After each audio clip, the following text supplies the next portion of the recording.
Já falei mal do Elon em off, não preciso falar mais. Então hoje a gente acaba a primeira parte do assunto do crédito 1. Aí semana que vem vai começar outro assunto. Hoje é uma aula extremamente importante e nas notas de aula, os detalhes, né? Está na subseção 040, que é onde a gente vai falar essencialmente de conjuntos finitos e infinitos. A gente vai definir exatamente o que significa isso, agora que a gente sabe o que são os números naturais, que a gente viu na aula passada. E aí, a gente vai ver isso com calma, mas não com muita calma, porque o curso é de análise, não é de teoria dos conjuntos. Se fosse teoria dos conjuntos, a gente ia gastar umas 2 semanas brincando com coisas disso. Aqui é o básico do que a gente precisa para fazer as coisas. Então, vou passar por algumas coisas bem rápido. Tudo bem? Então, a começar com a definição. Isso aqui é essencialmente a definição do Elon, a menos de notação, tá? Então, diremos que x é finito se existe um número n pertencente aos naturais, tal que x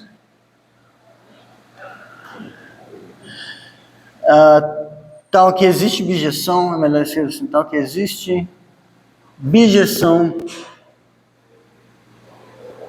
entre x e esse conjunto que a gente vai denotar assim, n,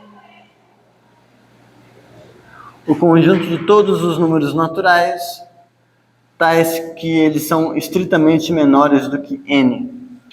Então, o conjunto finito é isso. Se x não for finito,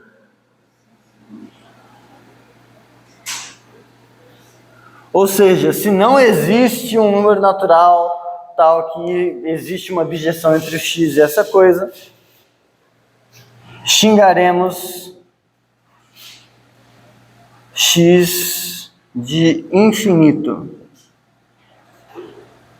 Então, primeira coisa dessa definição é que uma coisa ou ela é finita, um conjunto ou é finito ou é infinito. Não tem como ser as duas coisas. A gente está definindo infinito como sendo o contrário de finito. Oi? Oi? Não, alguém falou alguma coisa? Ah, tá. Obrigado. Então, já tem um exercício que já está na versão nova, a versão que eu trouxe impressa para vocês não tinha. É bobo, mas é importante, é legal. É um exercício de uma estrela. Sejam x e y. Vou colocar aqui que ele é novo.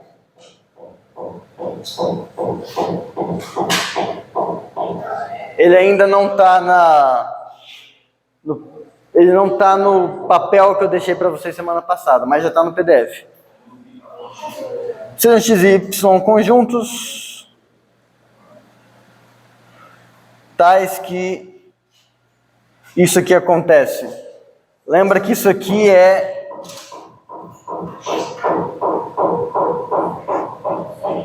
tá foda, mas enfim. Existe bijeção.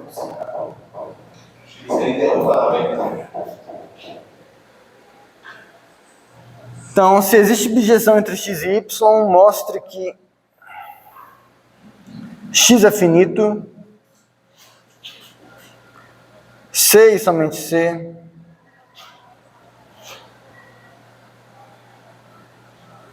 y é finito. É banal, é bobinho, mas é importante ficar registrado. Tipo, a definição do que é ser finito, ela respeita a noção de ter a mesma cardinalidade. Então, É óbvio, mas o óbvio precisa ser provado em análise. Eu prometi isso para vocês, que toda merda que eu falar ia ser provado, então isso pode ser provado. E é legal para praticar. Tá? Esse é um tipo de exercício que é bom de fazer aquele joguinho de dominó que eu falei, né? Que às vezes, eu sei o que está acontecendo, mas eu não consigo escrever a resposta, porque a gente quer achar que é Moza, que, tenho aqui uma canção na minha cabeça, escreve ela sem errar, assim, pronto, a música está lá está a canção. Não, nós não somos Moza, então a gente vai escrevendo as ideias, assim, tudo desordenado, depois a gente ordena. Esse aqui é relativamente bom de fazer isso. Tá bom, então, exemplos, né? Exemplos. Vazio é finito. Bobo, eu sei. É finito porque, pela definição, existe o zero. O zero pertence aos naturais. E quando você olha o conjunto de todos os números naturais menores que zero, é vazio. E o vazio está em bijeção com o vazio.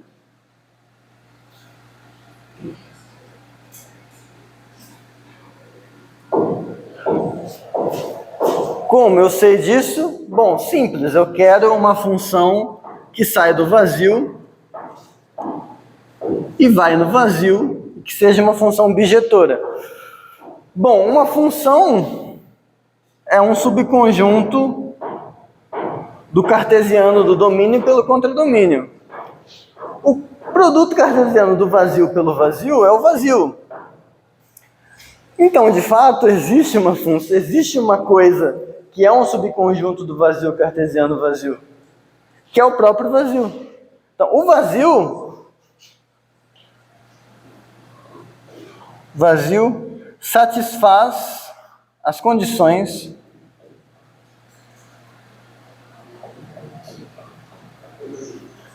para ser bijeção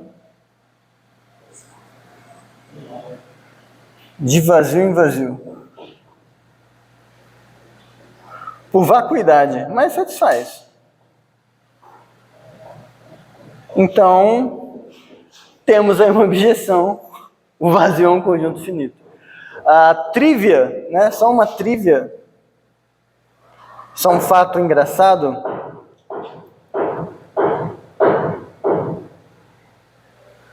Isso aqui não é uma convenção, se você observa dessa forma. N fatorial é o número de bijeções, permutações que existe no conjunto de N elementos. Se o seu conjunto tem 0 elementos, quantas permutações tem? Tem uma, que é a permutação vazia, onde nada aconteceu. Então isso aqui não é uma convenção, isso segue da própria definição. Só uma trivia. Tá, agora vamos lá. Para todo xzinho,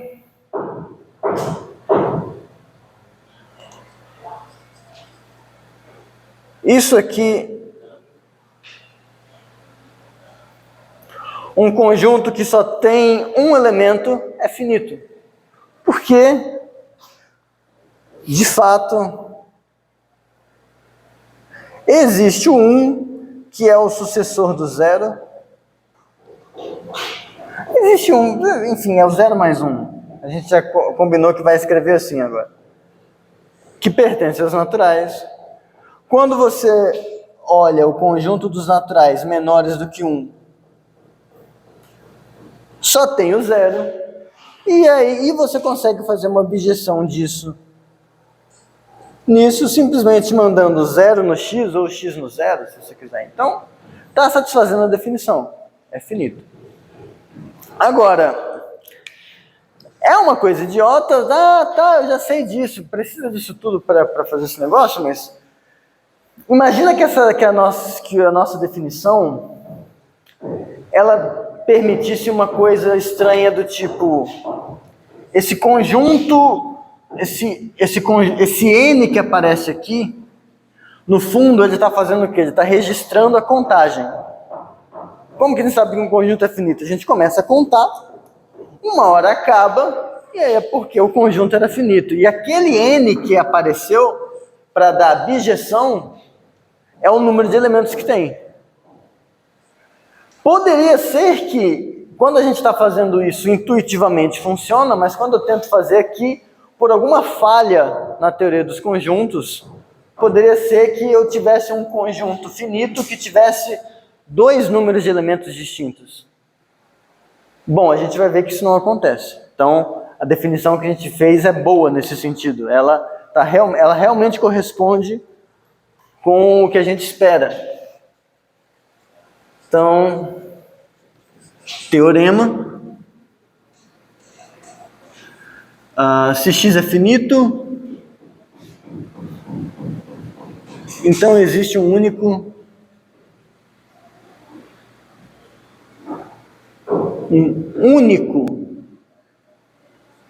n natural tal que x está em bijeção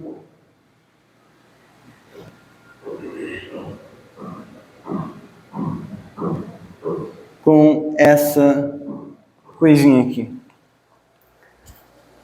Então, a gente provando isso mostra que essa definição é boa, no sentido de que ela corresponde à nossa experiência diária. Tudo bem até aqui? Essa vai ser a nossa primeira prova por indução do curso. Eu provei nas aulas anteriores que a gente pode usar indução, agora a gente vai usar indução.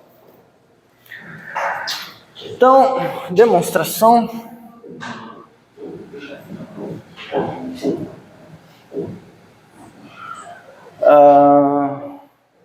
Então, o que a gente tem que mostrar... Bom, x sendo finito...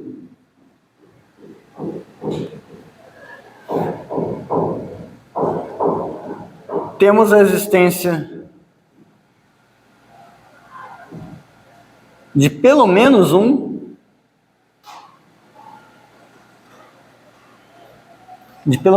natural, um n, segue pela definição. Porque a definição já te dá que existe, a gente vai mostrar que é único. Então, o que a gente tem que mostrar é que, se x está em bijeção com isso, então, deixa eu escrever assim. Quero,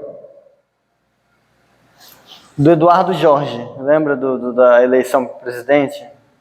2014. Vocês eram crianças ainda, né? Em algum debate...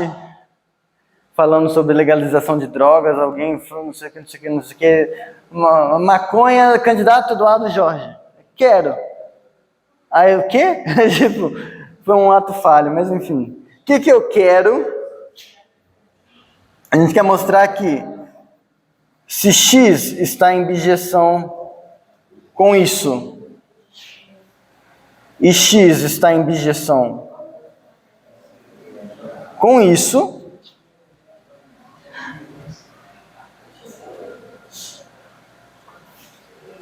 é isso que a gente quer mostrar. Tudo bem? Que aí a gente mostrou a unicidade. Só que observa o seguinte. Note que se x está em bijeção, se essas duas coisas acontecem, então essa terceira coisa acontece.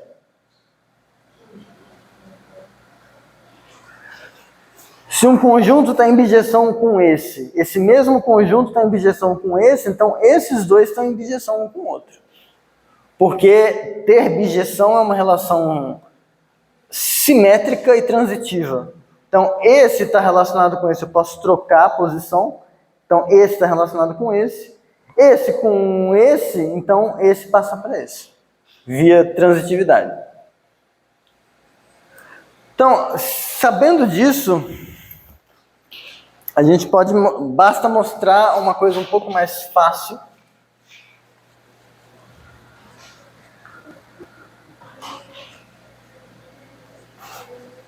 Então, o que a gente vai mostrar é o seguinte. Mostraremos, então, que se M é diferente de N, então não existe bijeção entre os dois. Vou colocar assim.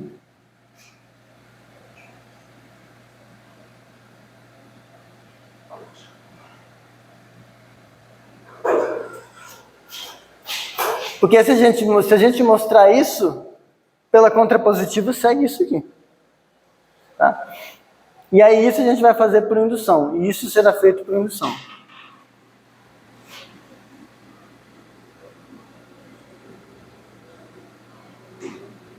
Por indução em N. Indução num deles. Tudo bem? Tá. Então, ok. Agora, por sua vez,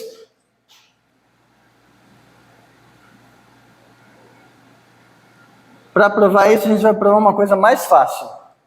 Sempre reduzindo uma coisa mais fácil que a outra. A gente vai provar essa afirmação aqui. E isso essencialmente está no Elon, só que no Elon tá estranho. Mas é essencialmente o que está lá. Se não gostaram do que está aqui, tenta olhar lá. Oi. Qual é a página que você... Essa demonstração está na página 39. Nas notas de aula. Nas notas de aula. É onde tem um desenho de umas setinhas. A gente vai mostrar que... Eu vou colocar X aqui, mas não é esse mesmo X. Eu vou colocar outra letra para não confundir vocês. Deixa eu anotar aqui para eu lembrar de corrigir. Isso se chama higiene. Eu já usei X antes, não é legal usar de novo. Colocar Y aqui. Só marquei para não esquecer. Então, a gente vai mostrar que se Y é subconjunto próprio disso aqui, então não existe bijeção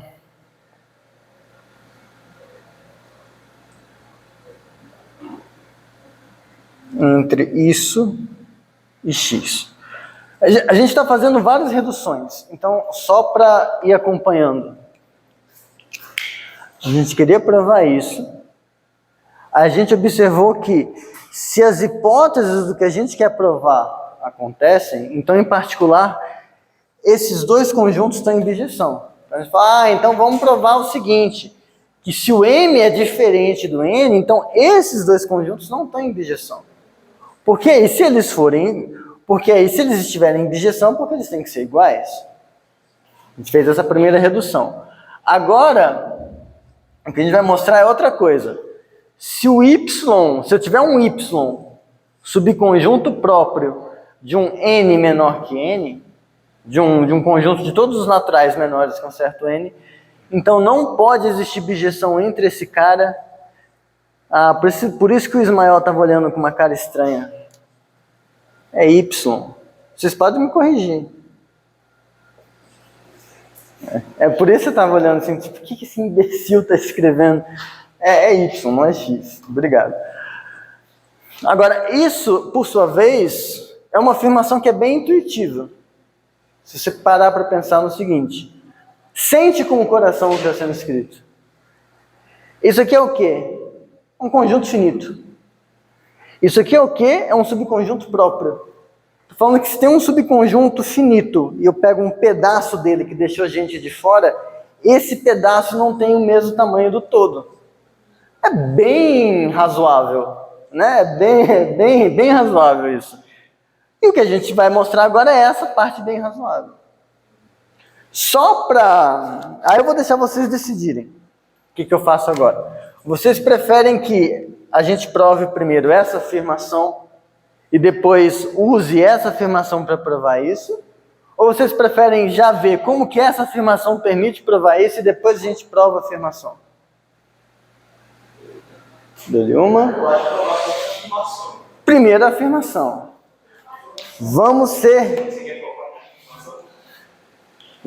lineares. Tudo bem. Então, afirmação.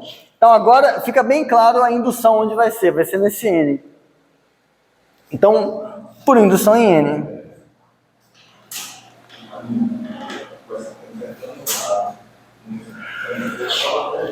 A gente tem que fazer duas coisas. Provar o caso zero. E depois, supondo que vale para o caso N, provar que vale para o caso N mais 1. Tudo bem? Caso zero é você dizer que Y, subconjunto próprio de N menor que zero, então não existe bijeção entre N menor que zero para Y. Essa afirmação é automaticamente verdadeira. Porque quem é o conjunto dos números naturais menores que zero? É o vazio. Vazio tem algum subconjunto próprio? Não, o único subconjunto do vazio é o vazio. Então, isso aqui não existe, não tem nenhum Y que satisfaz isso. Então, isso aqui é automaticamente verdadeiro, por vacuidade. Todas as piscinas da minha casa são olímpicas. Eu mal posso esperar para esse exemplo não funcionar mais, porque aí será sinal de que eu tenho piscina em casa. Enquanto esse exemplo funcionar, é sinal de que eu tenho piscina em casa. Que eu não tenho. Beleza. Agora a gente vai provar esse. Esse vai ser um pouco enrugado, porque estratégia de demonstração. Imagina que você está num trem, entram sequestradores num trem, entram no seu vagão, pá, apontando assim, prova isso aqui agora, não sei o que, você lá nervoso, você tem que aplica vida real. Aí você, putz, e agora, como que eu provo isso na vida real? Porque você está com pressa. P de N é a afirmação, essa afirmação para esse N. É uma afirmação dizendo, não existe um negócio. Uma afirmação estranha, né? Aí eu quero provar que não existe outra coisa. Fica difícil você trabalhar com coisas que não existem. Agora, se você fizer pela contrapositiva, o que é a contrapositiva? Negar a tese, mostrar que não vale a hipótese. Então vamos supor que P de N mais 1 é falso. Negar isso me dá uma objeção, coisa que eu posso trabalhar. Ó, eu tenho agora uma coisa, se existe, eu consigo manipular. É mais fácil de trabalhar assim. E aí eu vou ter que simplesmente mostrar que existe uma objeção no caso N. Então a partir, é a hipótese indutiva, só que na contrapositiva. Se o caso seguinte falhou, é porque o caso anterior também falhou. Então, até aqui tudo bem? Beleza. Então, essa aula vai ser doida. Então, beleza. Para provar isso, então, vamos assumir que φ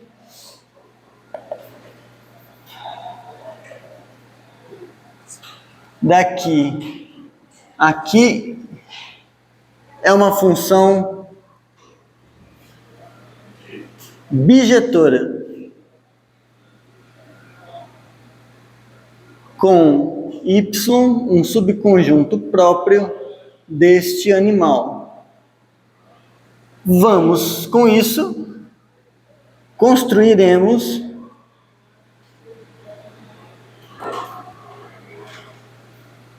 uma função psi daqui aqui bijetora para algum subconjunto Y' contido propriamente aqui dentro. Então, supondo que tem um animal assim, a gente vai construir um animal assado. Tudo bem? E o legal é que agora dá para a gente fazer um desenho. E do desenho extrair uma prova, mas o desenho ajuda a gente a entender a prova. Então, ó, e esse desenho está no texto, tá feito lá. Conjuntos naturais menores que n mais 1. 0, 1, 2, até n, exatamente. E aí aqui tem um y contido propriamente nessa coisa. Eu vou fazer assim, 0, 1, 2, tá? E aí a gente vai ter que riscar pelo menos algum carinha daqui para dizer que não está no y. E tem uma função φ que é bijetora. Bijetora. Então, tem dois casos. Esse aqui vai ser o caso em que o n não pertence ao y. Porque, ó, a gente sabe que o y é um subconjunto próprio disso aqui. Então, tem pelo menos algum desses números que não vão aparecer no y. Para facilitar as ideias, vamos supor que quem não apareceu é o n. Certo? Então, se o n não aparece, ó, a gente está com isso aqui, ó. Tem uma, está supondo que esse aqui vai aqui, por exemplo, esse veio aqui, esse veio aqui, e aí esse cara veio em algum lugar aqui nessas reticências, e é uma função bijetora. Agora, olha que bacana, se você tem uma função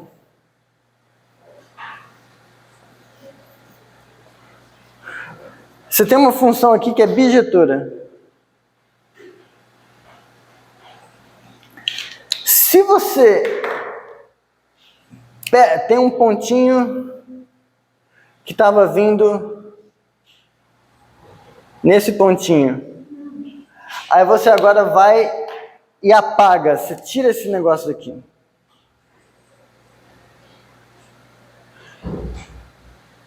Tira esse negócio daqui.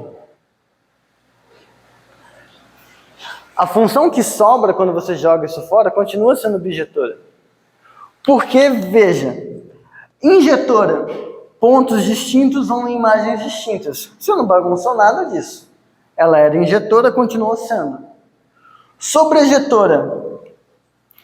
Um cara aqui, quem vinha nele tinha que ser alguém que não foi o cara que você tirou, porque a função é injetora.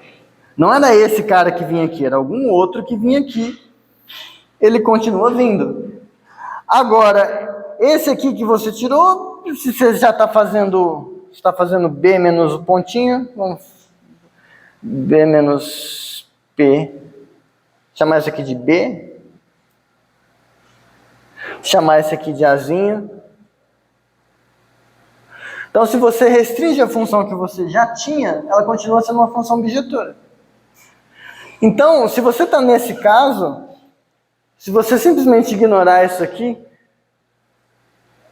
e aí você arranca fora o ponto que ele estava indo, se você fizer o y sem esse ponto, ele agora é um subconjunto dos naturais menores que n, porque o n também já não estava no y.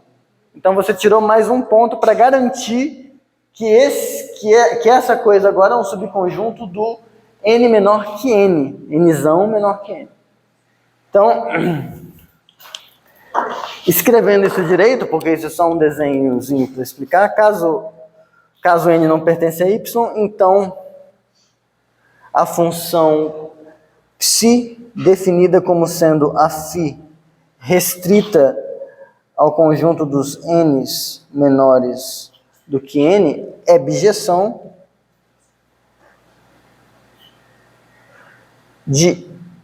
desse conjunto no conjunto y, tirando a imagem do pontinho que você jogou fora. Justamente porque ela continua sendo injetora, ela continua sendo, e sobrejetora também, porque o único ponto que viria aqui, os pontos que estão aqui já são imagens de coisas que estão aqui. Então, é bijetora. Então, mostramos para esse caso que se não vale isso, ou seja, se tem uma bijeção, então tem uma outra bijeção. A gente conseguiu esse caso. Tudo bem? Tá. O outro caso.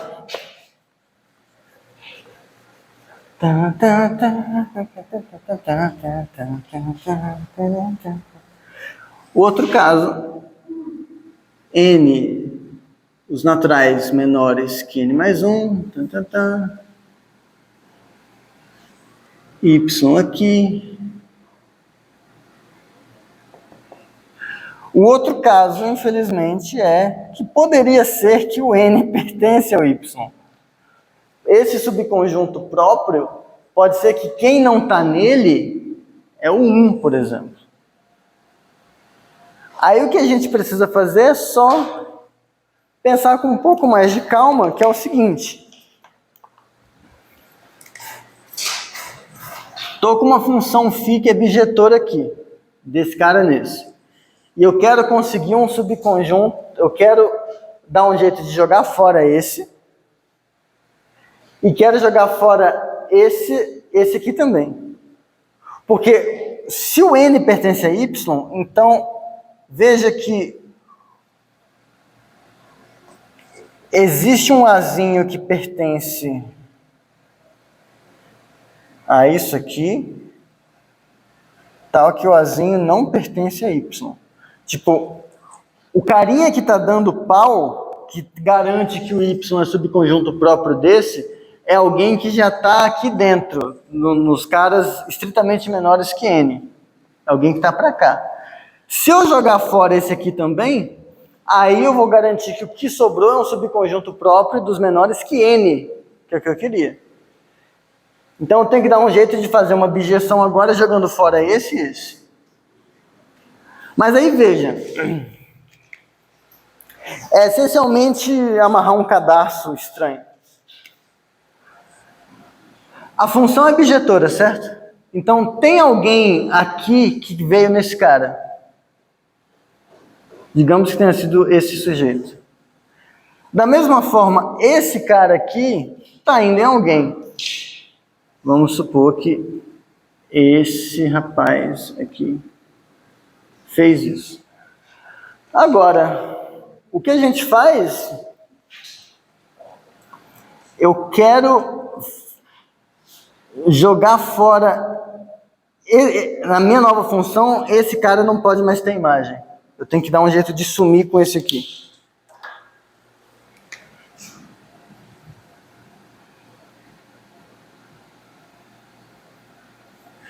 Só que e eu também não quero que esse cara apareça. Esse cara não pode aparecer aqui. O problema é que agora eu gostaria que a função correspondente fosse sobrejetora. Então, tá faltando alguém vir para cá. Só que bom que tá faltando alguém vir para cá, porque esse cara também ficou sem imagem. Então eu mando esse aqui para cá. E tudo resolvido. Tudo resolvido. Então, nesse caso, o que você faz é escrever isso com palavras.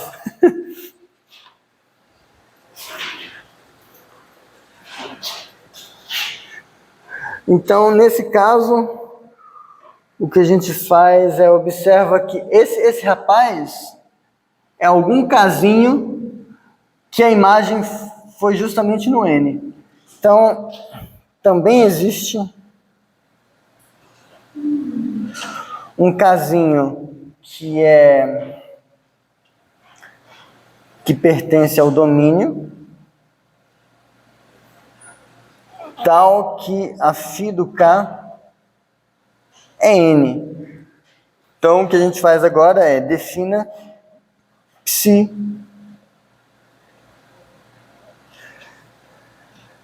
daqui para cá, fazendo... Você vai fazer a psi de igual φi, φ é diferente do K. Então, nos caras que não são esse, dane-se, você está mantendo tudo igual. O que você tem que tomar cuidado é nesse cara. Agora, se K for diferente do N, o que você faz é fazer. Foi ótimo, né? Psi de K, você define como sendo a φ de N. Porque tem um terceiro caso aqui intermediário, que é o seguinte, poderia ser que quem veio no N era justamente o N. E aí, nesse caso, você só joga fora e vai ser feliz. Mas então, se porventura esse casinho não é o N, então o que você faz? Você define a psi dele como sendo a φ do N que você jogou fora. E aí, tudo vai dar certo. Complete. Ou leia. Aqui. Então, terminamos de demonstrar a afirmação. Afirmação demonstradinha. Tudo bem? Alguém quer que eu repita o desenho, que eu argumente de alguma forma? Deu para acompanhar mesmo? De boa? Qual parte? Você está simulando uma situação que deu errado.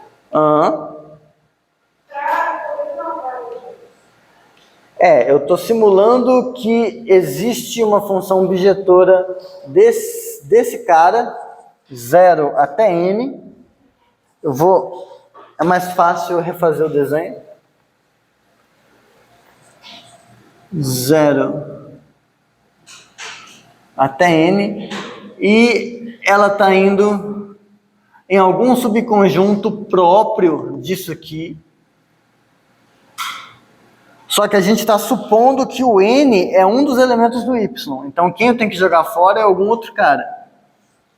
Então, e aí eu estou supondo que deu errado no sentido de que isso aqui é bijetor. Agora o que a gente quer fazer é jogar fora esses dois e conseguir uma nova função bijetora. De modo que ainda esteja faltando o cara que já faltava aqui. Tudo bem?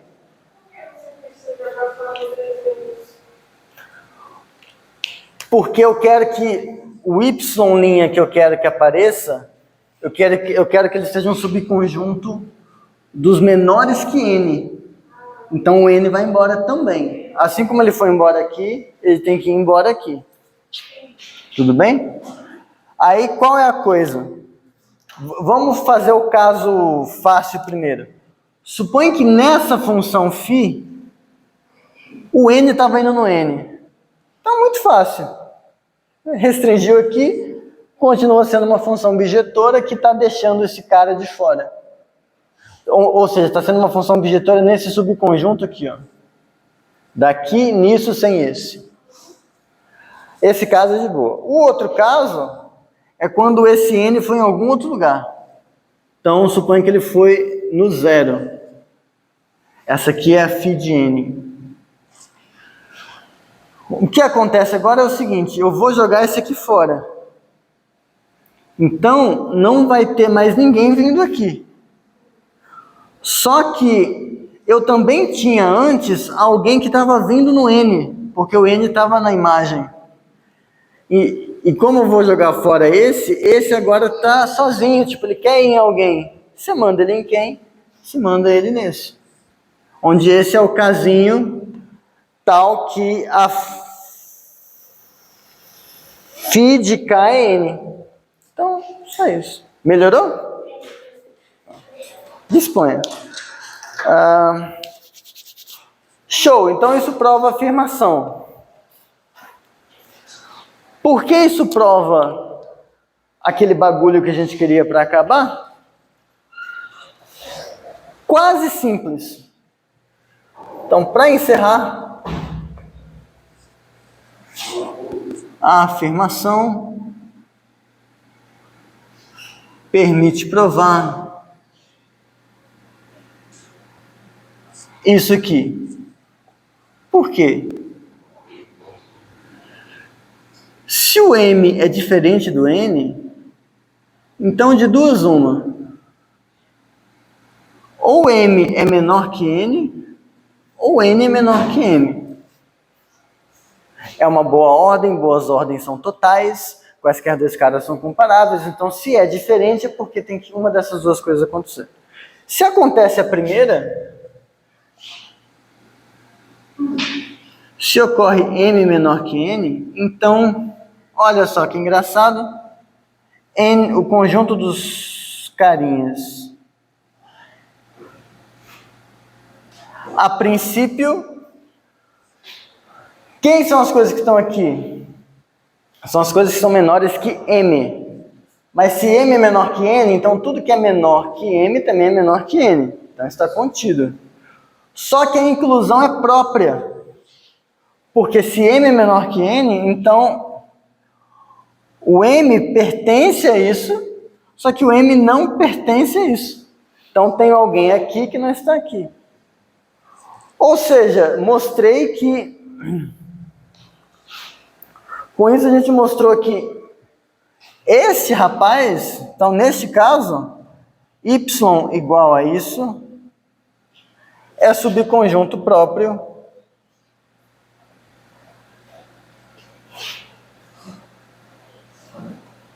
disso aqui. Portanto, não existe bijeção, que é o que a gente queria. Portanto, não existe bijeção. Ok, não existe bijeção disso aqui, isso aqui, como desejado. Porra, essa merece pompa. Eu não vou colocar quadradinho. Eu vou gastar latim.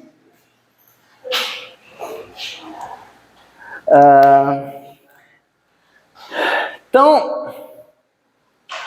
todo esse monumental trabalho para a gente chegar à conclusão de que se um conjunto é finito, o natural que a gente usa para contar ele é único.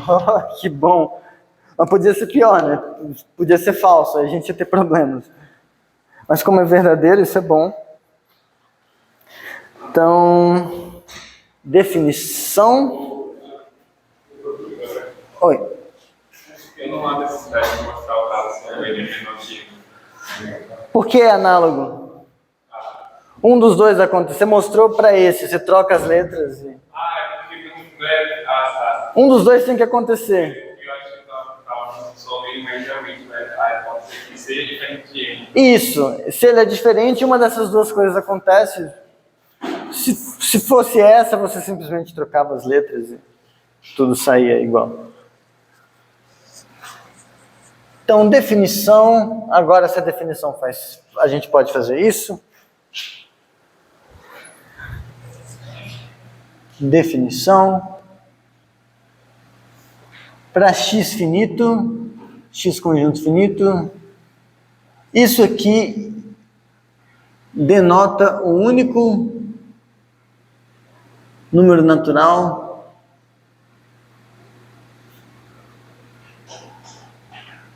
tal que x está em bijeção, único número natural n, tal que isso aqui acontece.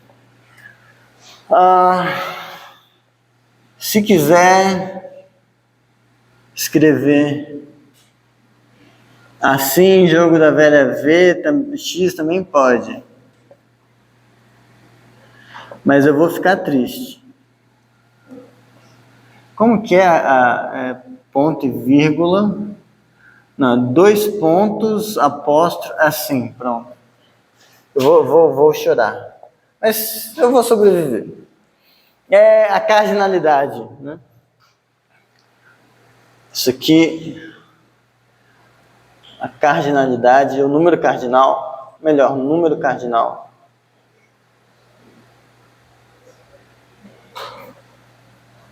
de x, tá? Então, é que o Elon usa isso aqui, alguns livros usam essa notação para denotar cardinal do conjunto. Tudo bem, se quiser usar assim, é que livros de teoria dos conjuntos não fazem assim. Eu até entendo que em análise a gente vai usar isso aqui para valor absoluto. Mas em geral, o valor absoluto vai ser uma coisa onde o que está aqui a gente vai saber que é um número real. Se tiver um conjunto aqui dentro, vai ser um... Enfim, contanto que vocês entendam que quando eu escrever assim é número cardinal, vocês podem escrever assim que eu vou entender que é número cardinal para vocês. Beleza. Até aqui tudo bem?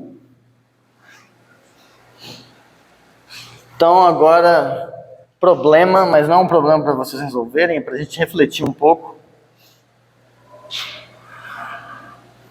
O que fazer se x é infinito?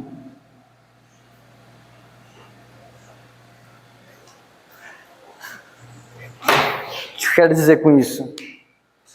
Quando x é finito, por exemplo, A, B, estrelinha. A gente combinou um jeito de dar um sentido para essa coisa. Então eu consigo associar um número que vai meio que me dar um jeito de medir a cardinalidade do conjunto.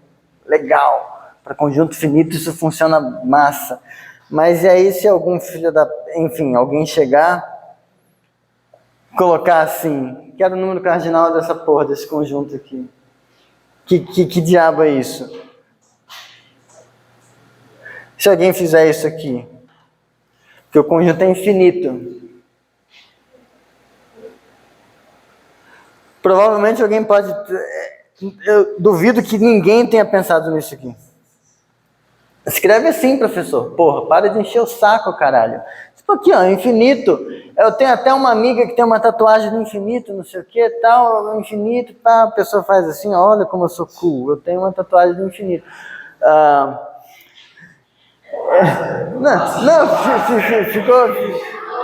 Ficou da hora, ficou da hora.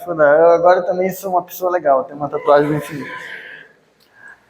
Problema disso é o seguinte, como eu expliquei, eu expliquei por alto, em alguma sessão extra isso está explicado com mais cuidado. Tem digitado, tá? Ah, é para pagar também? Tá gravado, mas tá, tudo bem. Não, tudo bem. A ideia do número cardinal é assim, imagina que aqui a gente está olhando o universo de todas as coisas, e aí a gente olhou a relação de equivalência que diz quando dois conjuntos têm a mesma cardinalidade. Como toda boa relação de equivalência, isso particiona o conjunto. Secretamente, o que a gente fez foi o seguinte, no zero a gente pegou o vazio como representante. Nesse aqui a gente pegou o conjunto das coisas menores que 1, que no fundo é o conjunto que só tem o zero, a gente pegou isso aqui como representante de todas as coisas que têm tamanho 1. Aqui a gente pegou como representante o conjunto de todas as coisas, das coisas que têm bijeção com 2, a gente pegou como representante isso aqui. No fundo é isso que a gente está fazendo. Agora, o bagulho é que numa relação de equivalência, quando você pega um conjunto de representantes, acontece aquela coisa assim, ó. A classe do M vou usar outras letras. A classe do X é igual à classe do Y. C e somente C, X está relacionado com Y. Pode ir para estruturas algébricas, o que for, quando você tem lá o 3 barra é igual ao 5 barra em Z2, por exemplo. Vou colocar aqui em Z2, Z2E. C e somente C, 3 é equivalente a 5 na relação de resto 2. O que é verdade, porque 3 menos 5, pipipi, popopó, enfim. O problema é, se a gente usasse isso, nesse sentido de representação de número cardinal, o número cardinal do infinito é esse 8 deitado. O que a gente estaria dizendo, o que a gente estaria dizendo é assim, que se x, tipo, x infinito, Coloquei assim, y infinito. Coloquei assim. Então, no fundo, eu estou dizendo que eles têm a mesma classe, então eles teriam que estar em bijeção. Quaisquer dois conjuntos infinitos teriam que estar em bijeção, se aquela notação fizesse sentido. Isso é falso. E agora a gente chega naquele momento do curso de análise, onde fala de infinitos, que as pessoas ficam, oh, sim, existem infinitos maiores do que outros. Oh, não! Pois é, existem infinitos maiores do que outros.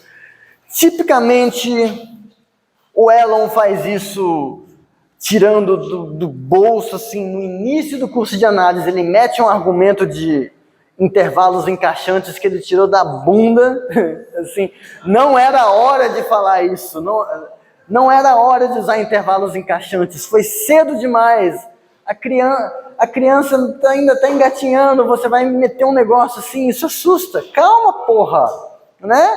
Ah não, porque é bonito, foda-se, tem outras coisas que dá para fazer, para ilustrar isso. E aí a gente vai ver, usando uma coisa que secretamente é o que o Cantor fez, mas que não é tão claro que é uma diagonal. Mas esse teorema de Cantor, ele é bem mais simples do que aquela porra de intervalo encaixante. Intervalo encaixante a gente vai ver no fim do curso, que é o correto. A gente tá... Porra, Elon, caralho. Enfim, o teorema de Cantor diz o seguinte, para qualquer conjunto X,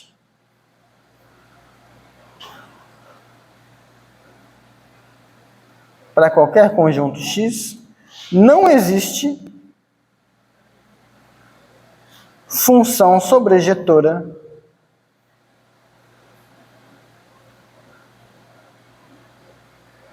que sai de x e vai no conjunto das partes de x. Isso aqui. Para qualquer conjunto x, não existe uma função sobrejetora dessa forma. Porque isso tem a ver com o que a gente vai fazer, já a gente vai descobrir. Ainda são só 11h50, temos tempo.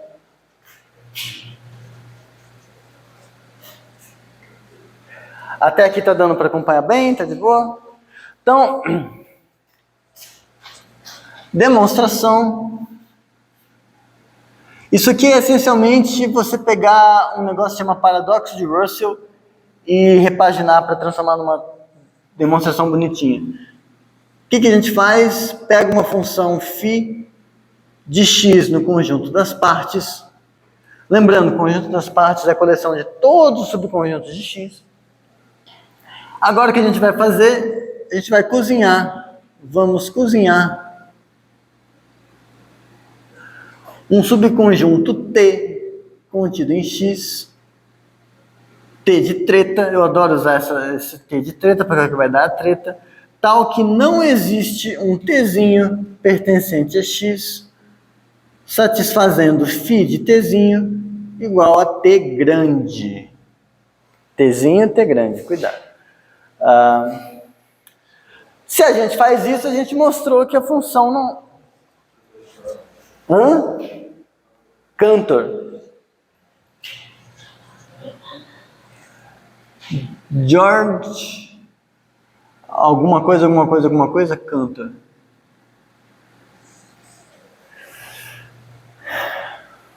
Tá. Então, se a gente fizer isso, a gente mostrou que a função não é sobrejetora. Porque a gente vai ter exibido alguém que mora aqui, um subconjunto de x, que não é imagem de ninguém. E é muito fácil. Você pega isso. Todos os x's, tais que x não pertence à sua imagem. Pera, tipo, como assim? Lembra, φ de x, um xzinho aqui, vai num φ de xzinho aqui. Φ de xzinho é um subconjunto do x. Se é um subconjunto do x, faz sentido eu perguntar se esse ponto pertence a esse negócio ou não. E é o que eu estou me perguntando, e aí eu estou pegando os caras que não pertencem. Agora, bom, isso é um subconjunto, e aí você agora pega... Deu um branco ou não? Não, tá certo. Isso, não, é isso mesmo. Agora, será que algum tzinho pertencente a x é tal que φ de tzinho é igual a esse t grande? Bom, ou melhor, suponha que sim.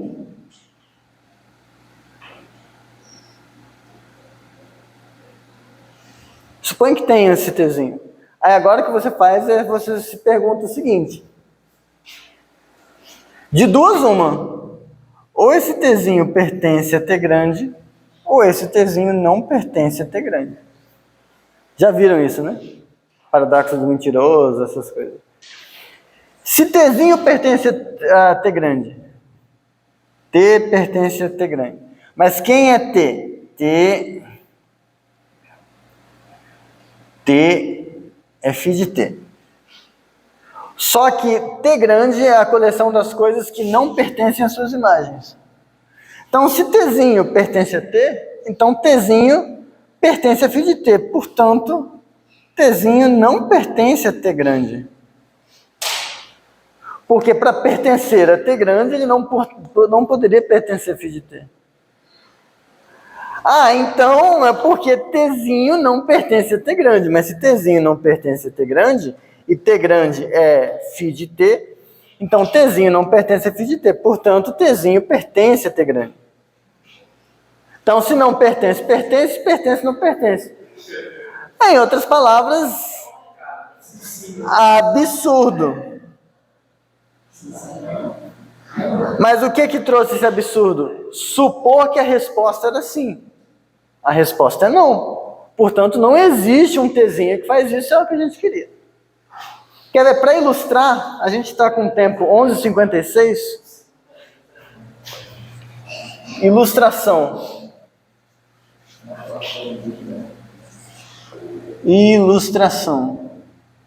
Vamos pegar um x fácil aqui. X igual a ABC. A parte de x vai ter o vazio, vai ter o ABC, vai ter o A, vai ter o B, vai ter o C, vai ter o AB, vai ter o BC e acho que acabou. 1, 2, 3, 4, 5, 6, AC, obrigado. Beleza. Φ. Alguém fala algum valor para a gente fazer o φ do A? O φ do A tem que ser algum desses subconjuntos aqui. O conjunto que só... Esse aqui? Opa. Tá, outra pessoa vai e me fala quem que vai ser o φ do B.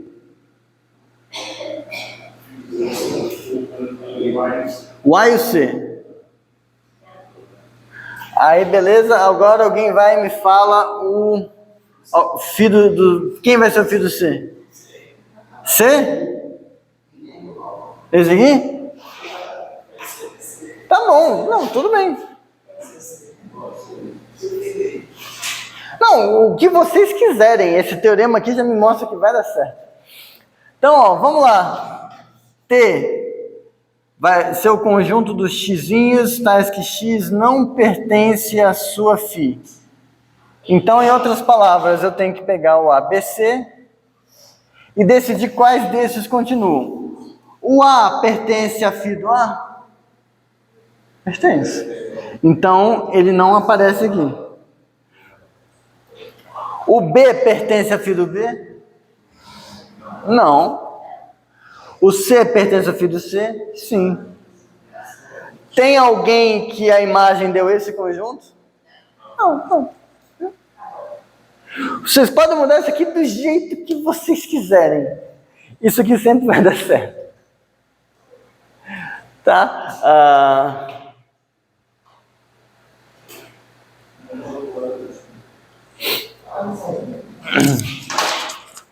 Porque vocês podem até falar, não, professor, quer ver? Eu encontrei o erro no seu argumento.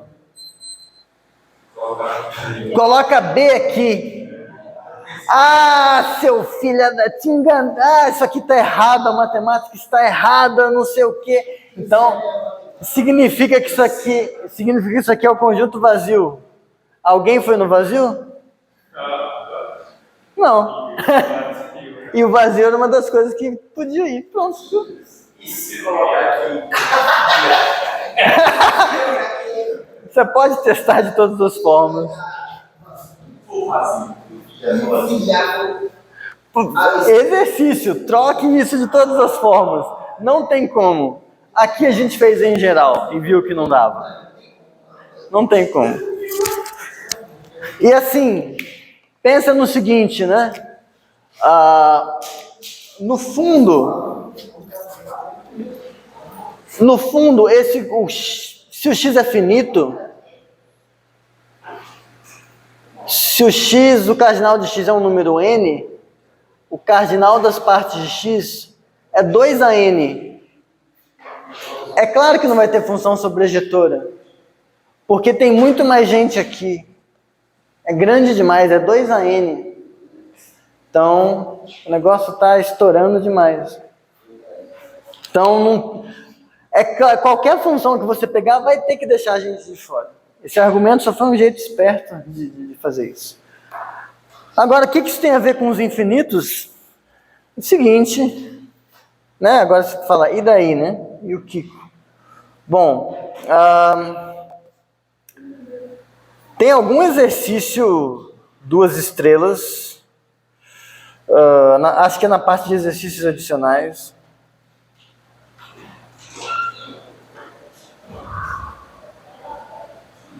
que diz que se x é finito,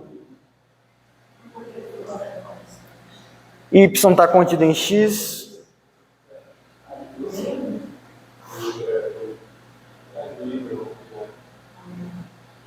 então y é finito. Primeira coisa. Agora, com isso, tem esse corolário aqui. Corolário.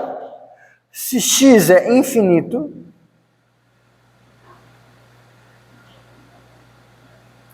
então o conjunto das partes de x também é.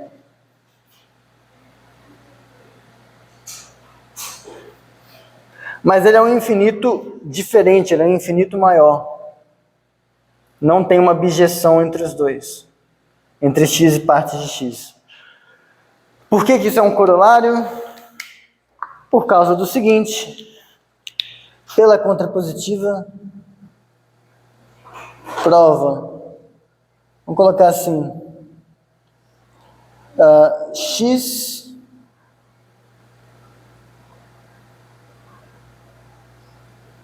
colocar assim, x está em bijeção com isso aqui.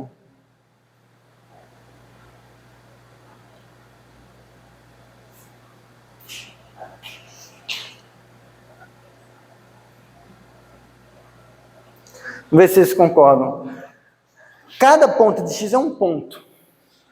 Quando eu olho o conjunto que só tem esse ponto, eu ganho um subconjunto do x. Então, aí quando eu faço o x e essa bijeção, e essa correspondência, eu vejo que o x está em bijeção com essa família de subconjuntos do xão que mora aqui. Veja, partes de x são todos subconjuntos do x. Eu estou pegando só aqueles que têm um elemento em cada. Agora, se o conjunto das partes de x fosse finito, esse conjunto seria finito. E o x também seria finito, porque está em bijeção com uma coisa finita. Portanto, pela contrapositiva, se o x é infinito, então isso aqui também é. Só que pelo teorema de Cantor, não pode existir função sobrejetora do x nisso. Em particular, não existe função bijetora. Então, se x é infinito, então isso aqui é infinito, mas são infinitos diferentes. Eles não têm o mesmo tamanho. Isso é meio assustador, porque a aula está se encaminhando para o final, juro. Isso é meio assustador pelo seguinte: quando a gente começa a estudar essas coisas, a maioria dos conjuntos que a gente conhece, eles são infinitos dos naturais. Então, primeiro só um exemplo barra exercício. Exemplo. N é infinito. Porra, professor, mas é óbvio. Não, calma. Respira. Né? Por quê? A função que pega n e manda em n mais 1, ela define bijeção com parte própria. Define bijeção entre os naturais e os naturais sem o zero. Portanto, é um conjunto que tem bijeção com parte própria. Se ele fosse finito, isso não podia acontecer. Portanto, ele é infinito. Tá? Aí você vai para aquele exercício que eu tinha deixado para vocês. N cartesiano N está em bijeção com N. Não sei quem fez, mas por que isso acontece? Prova. Se você fizer essa função aqui é injetora. Estou mandando N no N0. Tudo injetora. Agora, essa função aqui, eu falei para lembrar de teoria dos números, pega mn e manda em 2 elevado a m vezes 3 elevado a n. Essa função é injetora também, porque se você muda a potência, você muda o número natural. Porque a quantidade o expoente que um número primo aparece no número, o número máximo desse expoente é único. Então, se eu mudei aqui, eu mudei aqui. Então, essa função é injetora também. Por aquele teorema que eu fiz a maior propaganda, mas que eu não provei, que é o Cantor-Bernstein, essa aqui é injetora também.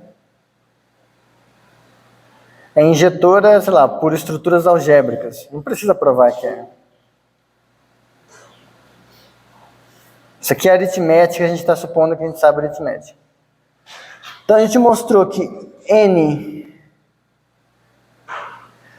tem função injetora daqui para cá.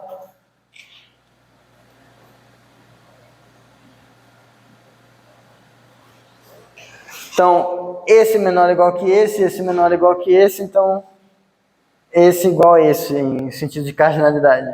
Tem uma objeção entre eles. Aí você para, pensa um pouco assim. Isso é estranho, porque é o N cartesiano N. Aí você para, pô, mas será que é sempre assim? Isso aqui está um pouco mais explicado na seção extra, se vocês quiserem, mas... Z, os inteiros, têm o mesmo tamanho que os naturais. Isso não deve assustar mais tanto, né? Porque... menos 3, menos 2, menos 1, 0, 1, 2, 3, 4...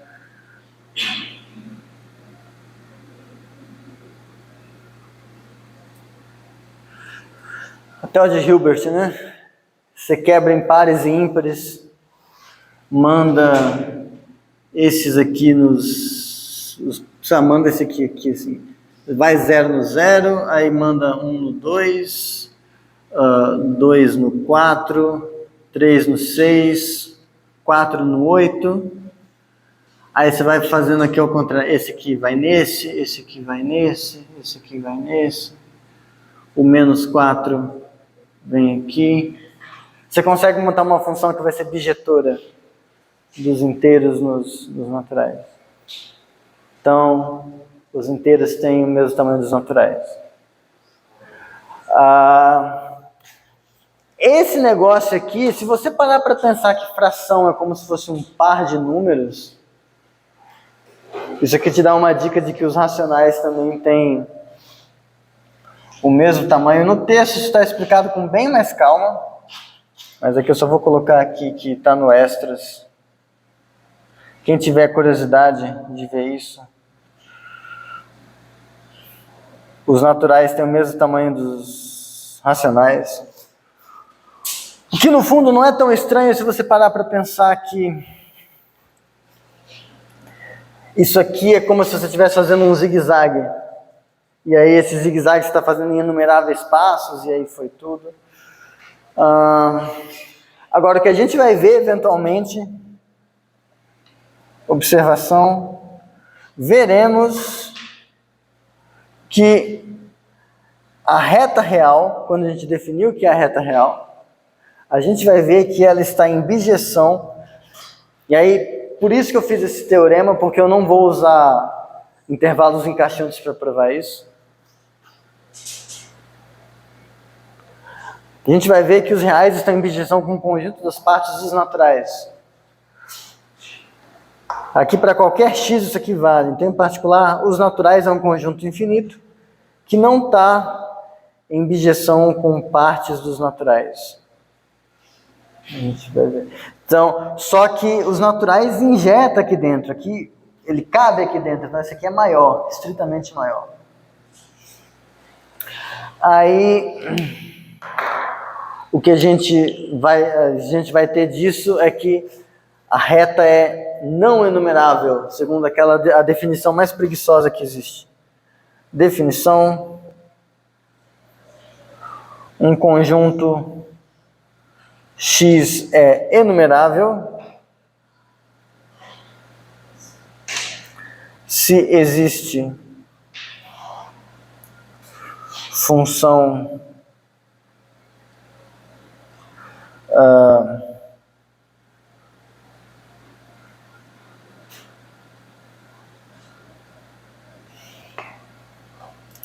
como é que é? Eu faço uma definição que é duas ao mesmo tempo para ganhar tempo. Se existe função injetora de x nos naturais. Isso. Se existir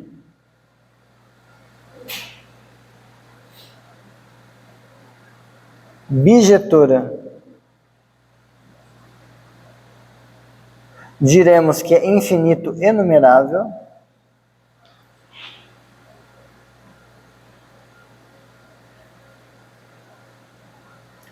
Infinito enumerável. E se não for enumerável, ou seja, se não for verdade que existe essa função injetora, a gente vai dizer que ele é não enumerável. Por isso que eu disse que é a definição mais preguiçosa que existe, porque o que é ser não enumerável? É ser não enumerável. E aí x é não enumerável. É não enumerável se não existe função injetora dos naturais, de x nos naturais. Então, assim, só para explicar, eu particularmente, tipo, finito. Finito é enumerável. Conjunto infinito enumerável é enumerável. Aí quando ele é não enumerável, é quando ele nem finito é. Tipo, você já está dando conta das duas coisas. Então, só um exercíciozinho bobo. Exercício. Mostrar que esse x é não enumerável, então ele é infinito. Então, x é infinito. Justamente porque se ele fosse finito, ele teria bijeção com o subconjunto dos naturais, e aí, em particular, teria uma função injetora chegando nos naturais.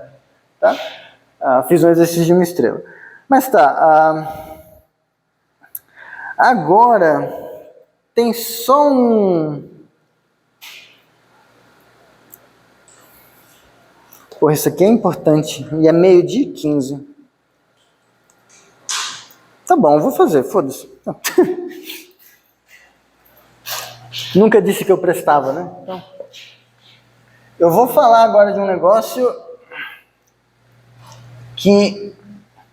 o Ismael já saiu. Tá. Que eu tinha falado numa aula que ele ficou inconformado que a demonstração de que era equivalente não era óbvia. Mas o que é o seguinte, só chamar de adendos finais. Isso tudo está no texto, tá? Está explicadinho, com bastante calma. Que é o seguinte...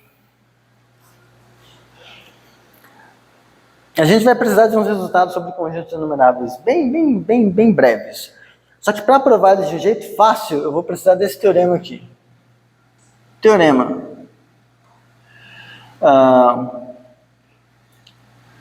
Existe função, vou colocar assim, f de x em y é sobrejetora. Se e somente se existe uma função g de y em x injetora tal que quando você faz f bola g,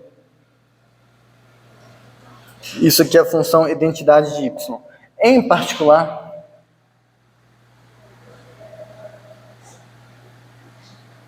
você dizer que existe uma função injetora do y para o x é equivalente a você dizer que existe uma função sobrejetora do x para o y. Opa. Esse teorema, ele é mais...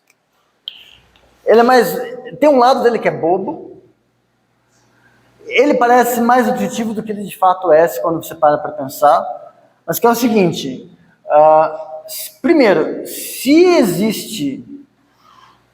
Vamos lá, prova. Esse lado aqui é essencialmente um exercício que já está na lista. O que eu quero dizer? Se eu tenho y para y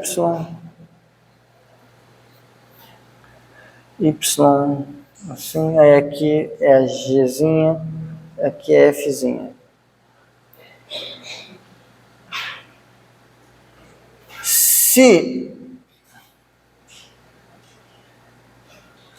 Se eu tenho uma situação onde eu tenho uma função que aqui nem importa que ela seja injetora, ela vai ter que ser. Mas se eu tenho uma função g com a f, que quando eu saio aqui assim, é a mesma coisa que ser a função identidade, então a função f ela é obrigatoriamente sobrejetora. Se eu tenho um negócio assim acontecendo. Porque tem um exercício que fala que se essa composta ela é sobrejetora, então a F é sobrejetora. Se essa composta é injetora, então a G é injetora. Mas em particular, se a composta é bijetora, então F é sobrejetora e a G é injetora. Mas se a composta é identidade, então em particular, então isso sai desse exercício, esse lado. Mas a graça está no seguinte: se a função é sobrejetora, então eu estou com x aqui, y para cá, aqui tenho a f, e eu tenho por hipótese que a f não está deixando sobrar ninguém aqui. Aí eu quero montar uma função injetora tal que quando eu quero fazer uma função assim, G, de modo que quando eu pegar alguém aqui, mandar para cá, e depois eu voltar para F dessa coisa, eu quero que dê o mesmo. Parece muito óbvio, porque como a função é sobrejetora, eu sei que justamente tem alguém aqui, dado um Y aqui, tem pelo menos um infeliz aqui que veio aqui. Poderia ter outros, poderia ter um X' que veio aqui. Poderia ter vários que foram no mesmo. O que a gente faz? A gente, abre aspas, escolhe. A gente escolhe um cara aqui e diz que a minha G do Y vai ser esse X e não esse. Simplesmente escolhe. E aí quando você faz esse processo para cada Y, funciona. E de fato esse argumento funciona. Mas existe o problema do por que a gente pode escolher.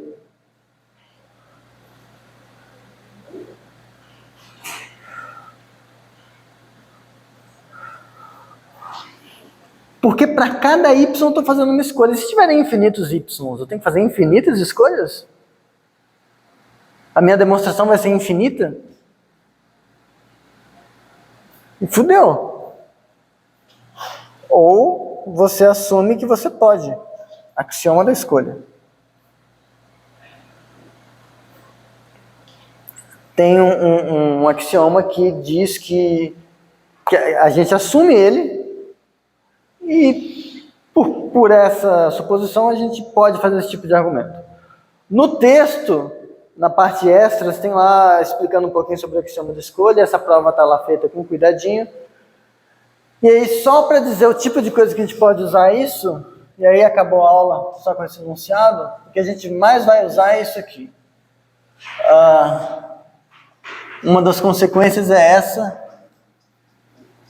Se Xn é enumerável para todo N natural, então isso aqui, união dos Xn's. O que é isso? O que é essa notação? Eu estou unindo todo mundo. Você pode pensar que é assim, x0 unido x1, unido x2, unido... Só que essa notação é a notação mais adulta para isso. Então, essa coisa aqui é enumerável também. Tá? A prova é simples, ela está no texto, mas secretamente ela também usa o axioma da escolha. Tá? Mas eu vou deixar para vocês lerem lá. Isso é essencialmente a coisa mais pesada de conjuntos enumeráveis que a gente vai usar no curso. E é isso. Mais detalhes tem no texto. Qualquer coisa entre em contato. Hoje à tarde vou ficar aqui para tirar dúvidas se vocês tiverem alguma dúvida. E sexta-feira aula de exercícios. Valeu, pessoal. Desculpa ainda ter tão tarde. Até as 4h20. Aliás, até as 4, porque às 4 eu vou pro ônibus, etc.